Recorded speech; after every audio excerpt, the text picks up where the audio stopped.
Sveiks! Motociklam, lai darbotos, ir nepieciešamas divas lietas, tāda degviela, un lai degviela sadegtu iešķītas motorā, ir nepieciešams gaiss. Ideālā pasaulē, kur būtu tikai asfalts, tikai betona koki un visu to regulāri mazgātu, varētu mēs laist iekšā gaisu motorā vienkārši tāpat, un viss būtu skaisti. Realitātē ir smiltis, putekšņi, grūži, vēl viss kaut kas, un tieši tāpēc mums ir nepieciešams to gaisu tomēr kaut kādā veidā attīrīt. Un šeit mēs nonākam pie tā stāsta, ka no vienas puses mēs esam ieinteresēti maksimāli daudz gaisa dabūt iekšā dzinējā, veicinot efektīvāku dzinēju darbību, no otras puses mēs esam ieinteresēti maksimāli daudz smiltis paturēt ārā no dzinēja. Tieši tāpēc parunāsim par tradicionāliem filtriem. Ja ir ielas motocikls, tad visbiežāk tajā atradīsies papīra filtrs. Divi iemesli, patiesībā trīs. Lēti, netīrumi neiet cauri, maza apkope. Viss, kas vajadzīgs, vienīgi gaisa plūsma varētu būt labāka. Nākamais, ja mums ir motocross motocikls, kas brauc tiešām netīros apstākļos, tad parasti ir porcelāna filtrs, kurš arī lēti, vienkārši, ja baigās smiltis var uzlikt pa virsmu šādu te, bet visu laiku jāmazgā, visu laiku jāeļo, kā nav eļļa, tā smiltis mums ir motorā. Un trešais vēsturiski, tad, kad papīra filtrs motociklam ir pieejams tikai ordinālis, kas maksā dārgi, tad bieži vien cilvēki izvēlās kokvilnas filtru, arī līdzīgi kā krosa motociklam jāmazgā, jāeļo, bišķīt ar citu eļu, bišķīt citu mazgājamo līdzekli, gaisu laiž vairāk cauri, bet būtībā visu smilšu aizturēšanu padara eļļa. Saeļosim pa maz, motors pilns ar smiltīm.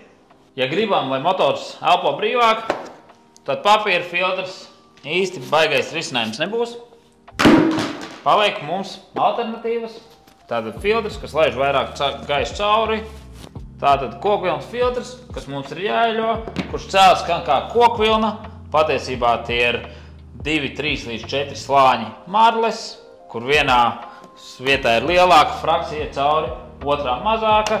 Kaut kādos apstākļos, kad ir vairāk slapjums ārā vai vairāk smilts, tāpat viņi piedāvā uzlikt pa virsmu tādu sietiņu.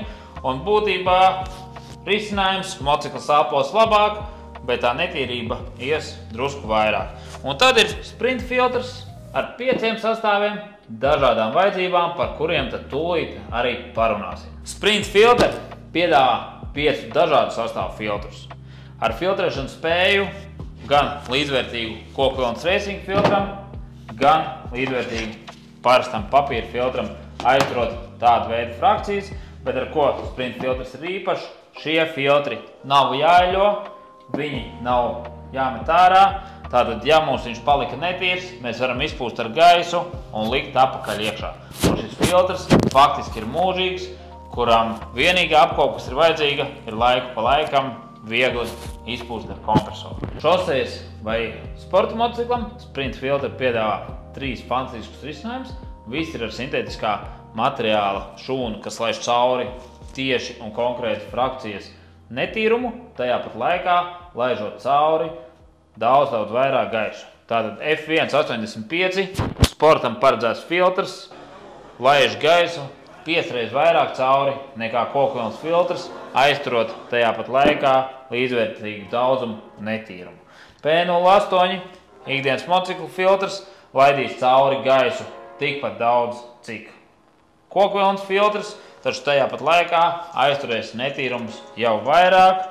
Un tad ir P37BP filtrs, kas ir tādiem kā prasīgiem apstākļiem, smalkai smiltī, kur ir putekļains, kur ir netīrs. Šis te filtrs laiž cauri gaisu, tikpat daudz ir kokvilnas filtrs, bet ūdens molekula paliek otrā pusē. Ūdenis šis filtrs cauri nelaiž.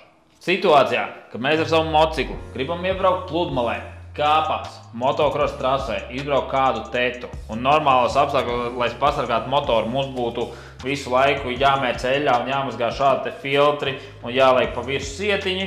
No šī gada sprint filtri piedāvā T14 un T12 sastāvus.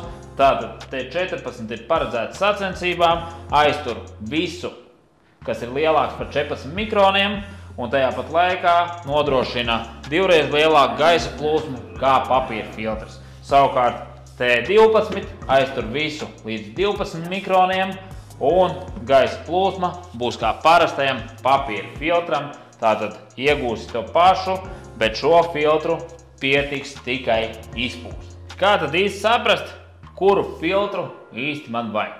Kā jau mēs runājām, viss atkarīgs no tevis un tā, cik daudz un kur tu brauc.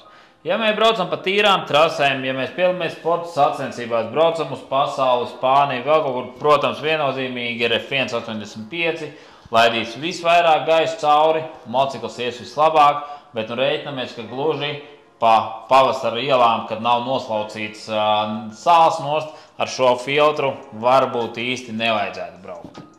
Tad starp P08 vai VP arī atkarīgs. Ja mēs braucam pa asfaltu, tad šo te varētu izvēlēties, būtu lieliski, bet ja mēs tomēr laiku pa laikam braucam nost pa granti vai kādus tetus, bet gribam, lai mums tiešām motors elpo, tad es ņemtu P37.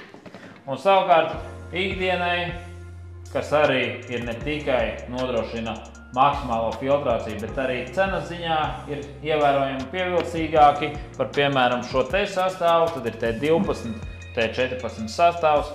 Gaisa varbūt neiet tik mežonīgi cauri, bet ikdienas motociklam nomainīt ielikt filtru, kurš aizturēs vairāk netīrumus, kā tradicionālais papīra filtrs, un tajā pat laikā mirklī, kad viņš ir netīrs, pietiek tikai pakratīt vai izpūst ar gaisu. Lielisks risinājums jebkuram motociklam. Cenas, atbilstību modeļiem var atrast mūsu mājaslapā Expert.lv. Ja ir kādi jautājumi, labprāt palīdzēsim ar konsultāciju un palīdzēsim atrast tev piemērotāko. Starp citu, T12 un T14 filtri ir pieejami arī plašam motocross motociklu skaitam.